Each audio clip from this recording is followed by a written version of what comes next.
आज जो है जीके हिस्ट्री क्वेश्चन पीवाईक्यू जो है 151 से 200 तक किए जाएंगे। ये जो है हिस्ट्री आपके पीवाईक्यू हैं, किसी न किसी एग्जाम में पूछे गए क्वेश्चन है। ये जो आपके बीपीएससी टीआरई जो 3 और 4 होंगे उसके लिए अहम है, और साथ ही आप किसी भी एग्ज़ाम की तैयारी कर रहे हैं उसके लिए भी हेल्पफुल रहेगा। तो आप लोग इसे ज़रूर देखें और अपने दोस्तों को भी शेयर करें। पीछे जो है 1 से लेकर 150 तक क्वेश्चन पार्ट वाइज करा दिए गए हैं। ये जो अब पार्ट जो है 4 किया जा रहा है, तो आप लोग इसे ज़रूर देखें। तो आज का 151 क्वेश्चन है, टीपू सुल्तान कहाँ का शासक था? तो ये जो है मैसूर का शासक था। टीपू सुल्तान कहाँ का शासक था? तो मैसूर का शासक था। 152 क्वेश्चन नंबर 152 है, भारत में पहला अंग्रेजी समाचार पत्र कौन सा था? तो भारत में अंग्रेजी समाचार पत्र जो है सबसे पहला बंगाल गजट है। बंगाल गजट है।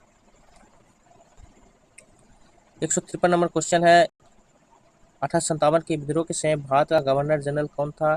1857 के विद्रोह के समय जो है भारत का गवर्नर जनरल जो था लॉर्ड कैनिंग था। लॉर्ड कैनिंग था।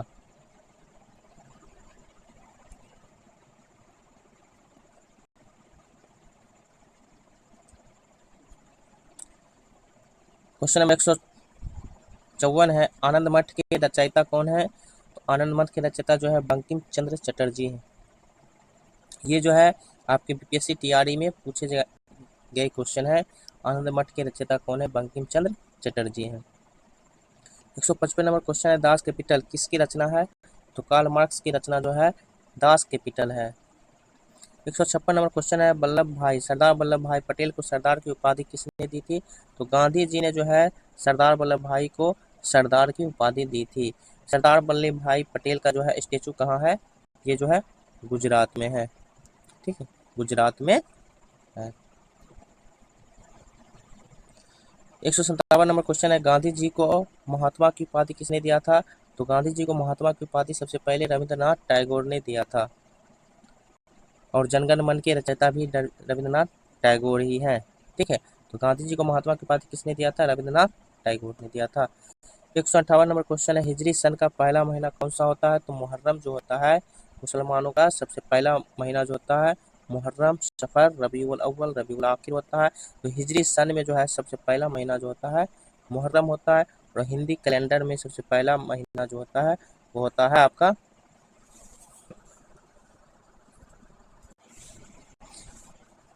चैत, और आपका अंग्रेजी महीना में सबसे पहला महीना जो होता है जनवरी होता है।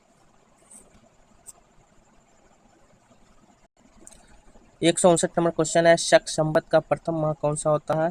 तो चैत होता है। ठीक है, तो शक संवत का सबसे प्रथम महीना जो होता है चैत होता है। 160 नंबर क्वेश्चन है, वीरभूमि किससे संबंधित है? तो राजीव गांधी से संबंधित है वीरभूमि। ये आप जो आपको याद रखना है। ठीक है, वीरभूमि किससे संबंधित है? राजीव गांधी से संबंधित है।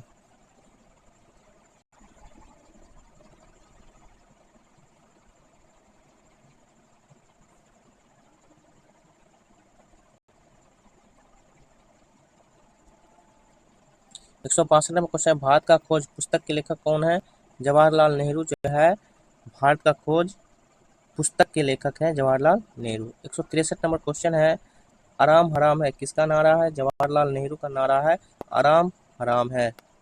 164 नंबर क्वेश्चन है, वयोवृद्ध नेता किसे कहा जाता है? तो दादा भाई नौरोजी को जो है वयोवृद्ध नेता कहा जाता है। 165 नंबर क्वेश्चन है, हरिजन सेवक संघ की स्थापना किसने किया? तो गांधी जी ने जो है हरिजन सेवक संघ की स्थापना किया। ये जो है आपका क्वेश्चन जो है सभी पीवाईक्यू है। ठीक है, किसी न किसी एग्जाम में पूछे गए क्वेश्चन है, तो आप लोग इसे जरूर देखें और अपने दोस्तों को भी शेयर करें। 166 नंबर क्वेश्चन है, पवनार आश्रम की स्थापना किसने की? तो विनोबा भावे ने पवनार आश्रम की स्थापना की। और सबसे पहला जो है सत्याग्रही नेता जो है कौन है? विनोबा भावे हैं। भूदान आंदोलन के नेता, ठीक है, विनोबा भावे। 167 नंबर क्वेश्चन है, भारत में रेल सेवा और टेलीग्राफ सेवा किसने प्रारंभ किया? तो लॉर्ड डलहौजी ने किया था। लॉर्ड डलहौजी ने सबसे पहले रेल सेवा और टेलीग्राफ सेवा की शुरुआत की, लॉर्ड डलहौजी ने। क्वेश्चन नंबर 168 है, किस व्यक्ति ने तीनों गोलमेज सम्मेलन में भाग लिया था? तो भीमराव अंबेडकर जो है जो तीनों गोलमेज सम्मेलन है उसमें भाग लिया था। पहला गोलमेज सम्मेलन जो हुआ था 1930 में, दूसरा जो है 1931 में, और तीसरा जो हुआ 1932 में हुआ, और तीनों गोलमेज सम्मेलन में जो है भीमराव अंबेडकर भाग लिए। गांधी जी किस गोलमेज सम्मेलन में भाग लिए? तो आप लोग बताएं, कमेंट्स में करें, गांधी जी किस गोलमेज सम्मेलन में भाग लिए।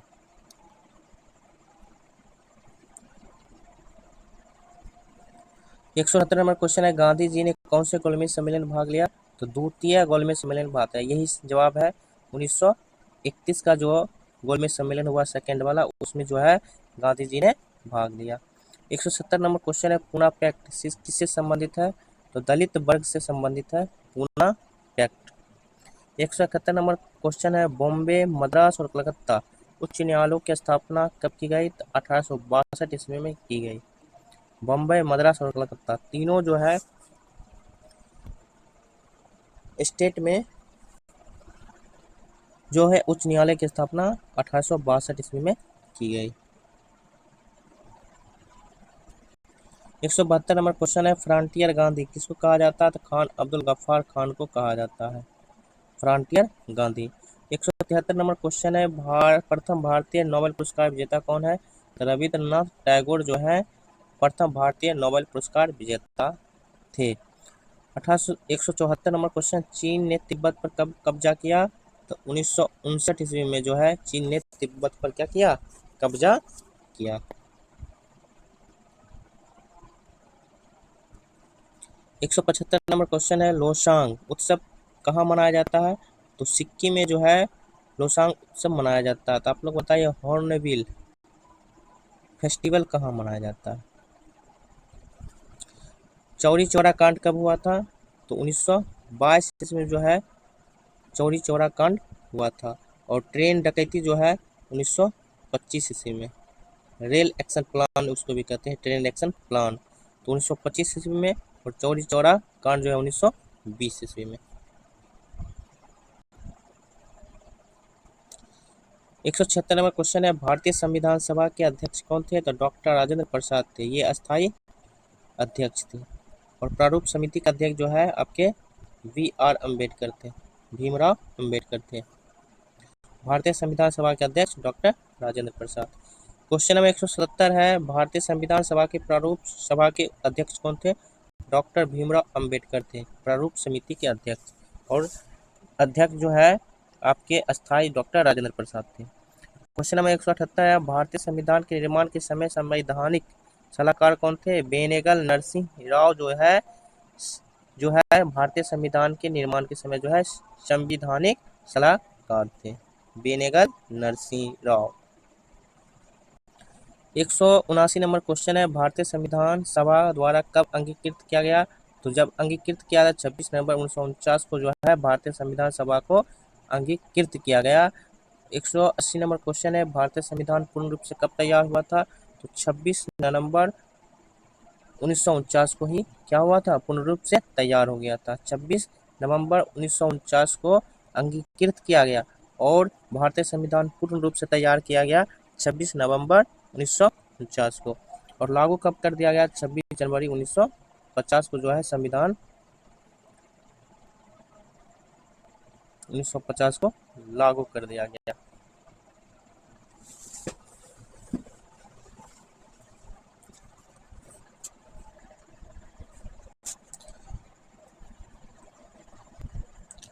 क्वेश्चन नंबर 181 है, भारतीय संविधान सभा में कुल कितनी महिलाएं थी?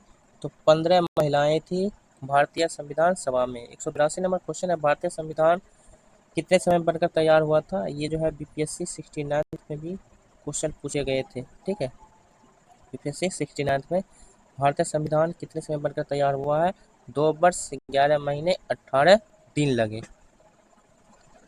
183 नंबर क्वेश्चन, संविधान सभा में उद्देश्य प्रस्ताव को प्रस्तुत किया गया 13 दिसंबर 1946 को जवाहरलाल नेहरू के द्वारा। जवाहरलाल नेहरू के द्वारा जो है प्रस्ताव को प्रस्तुत किया गया 13 दिसंबर 1946 को। 184 नंबर में भारतीय संविधान सभा ने राष्ट्रीय ध्वज को कब स्वीकार किया? तो 22 जुलाई 1947 को जो है राष्ट्रीय ध्वज को स्वीकार किया गया भारतीय संविधान सभा द्वारा। 185 नंबर क्वेश्चन है, भारतीय राष्ट्रीय ध्वज के धर्मचक्र में कितने आर होते हैं, तीली होते हैं? तो 24 होते हैं। 186 नंबर क्वेश्चन, भारतीय संविधान सभा ने राष्ट्रगान को कब अपनाया? तो 24 जनवरी 1950 को जो है राष्ट्रगान को अपनाया गया था। 187 नंबर क्वेश्चन है, डेमोक्रेसी शब्द किस भाषा से लिया गया? तो ग्रीक भाषा से जो है डेमोक्रेसी शब्द लिया गया है। कहाँ से? ग्रीक भाषा से। क्वेश्चन नंबर 188 है, भारतीय संविधान में समवर्ती सूची किस देश की देन है? तो ऑस्ट्रेलिया की देन है। समवर्ती सूची किस देश की देन है? तो ऑस्ट्रेलिया की देन है। 189 नंबर क्वेश्चन है, भारतीय संविधान में राज्यों के नीति निर्देशक किस देश की देन है? तो आयरलैंड की देन है। यहाँ पर देन का मतलब है कि किस देश से राज्यों के नीति निर्देशक तत्व भारतीय संविधान में लिया गया है? तो आयरलैंड देश से लिया गया है राज्यों के नीति निर्देशक तत्व। और समवर्ती सूची जो है किस देश से लिया गया है? तो ऑस्ट्रेलिया से लिया गया है। 190 नंबर क्वेश्चन है, भारतीय संविधान में मूल अधिकार किस देश की देन है? तो किस देश से लिया गया मूल अधिकार? ये जो है संयुक्त राज्य अमेरिका से लिया गया है मूल अधिकार। क्वेश्चन नंबर 199 है, भारतीय संविधान में मूल कर्तव्य किस देश की देन है? तो मूल कर्तव्य किस देश से लिया गया है? तो सोवियत संघ रूस से लिया गया है मूल कर्तव्य। और मूल अधिकार जो है यूएसए संयुक्त राज्य अमेरिका से लिया गया है। 192 नंबर क्वेश्चन है, भारतीय संविधान में शासन की संसदीय प्रणाली किस देश की देन है? तो शासन की संसदीय प्रणाली है जो है ग्रेट ब्रिटेन यूके से लिया गया था। ये जो आपका क्वेश्चन जो है आपके बीपीएससी में पूछे गए, शासन की संसदीय प्रणाली किस देश से लिया गया है? तो ब्रिटेन देश से लिया गया है, यूके। 193 नंबर क्वेश्चन है, भारतीय संविधान में आपातकाल किस देश से लिया गया है? तो जर्मनी से जो है आपातकाल लिया गया। तो ये जो आपके कौन कौन से देश से क्या लिया गया है संविधान के लिए, ये सारे जो है क्वेश्चन आप लोग इसे याद रखिएगा। किसी न किसी एग्जाम में आपके ये 2-4 क्वेश्चन पूछे जाते हैं। 194 नंबर क्वेश्चन है, भारतीय संविधान में न्यायपालिका एवं पुनर्विलोकन की शक्ति किस देश की देन है? तो संयुक्त राज्य अमेरिका से ये जो है लिया गया है न्यायपालिका एवं पुनर्विलोकन की शक्ति। 195 नंबर क्वेश्चन है, भारतीय संविधान की संघीय व्यवस्था किस देश की संघीय व्यवस्था के समानता रखती है? तो कनाडा की संघीय व्यवस्था से समानता रखती है। तो कहने का मतलब है कनाडा से जो है संघीय व्यवस्था भारतीय संविधान में लिया गया है। 196 नंबर क्वेश्चन है, भारतीय संविधान में संशोधन की प्रक्रिया किस देश की देन है? तो दक्षिण अफ्रीका से जो है संशोधन की प्रक्रिया लिया गया है भारतीय संविधान में। 197 नंबर क्वेश्चन, भारतीय संविधान में उद्देशिका का विचार किस देश के संविधान से लिया गया है? तो संयुक्त राज्य अमेरिका से जो है उद्देशिका का विचार लिया गया है भारतीय संविधान के लिए। 198 नंबर क्वेश्चन है, भारतीय संविधान में उद्देशिका की भाषा किस देश की संविधान से ली गई है? तो ऑस्ट्रेलिया से उद्देशिका की भाषा ली गई है, लेकिन उद्देशिका का विचार जो है संयुक्त राज्य अमेरिका से लिया गया है। 199 नंबर क्वेश्चन है, किस वर्ष भारत का गणराज्य बना? 1950 ईस्वी में जो है भारत एक गणराज्य के रूप में बना। 200 नंबर क्वेश्चन है, भारतीय संविधान में वर्तमान कुल कितने मूल अधिकार हैं? तो वर्तमान में 6 मूल अधिकार हैं, पहले जो थे 7 थे। इसको संविधान से संपत्ति का अधिकार जो है 44वां संशोधन से हटा दिया गया है, और इसमें जो है मूल अधिकार जो है अभी वर्तमान में 6 है। क्वेश्चन जो है आपका बताइए, भारतीय संविधान कब लागू हुआ? भारतीय संविधान कब लागू हुआ? कमेंट बॉक्स में आप लोग जवाब जरूर दीजिए। तो आपको ये सेशन कैसा लगा आप लोग जरूर बताएं, और अपने दोस्तों को भी शेयर करें। आज जो है आपके 200 क्वेश्चन कंप्लीट हो गए हैं। कल जो है आपको 201 से 200 तक क्वेश्चन कराए जाएंगे, तो इसे आप लोग ज़रूर देखेंगे और अपने दोस्तों को भी शेयर करेंगे।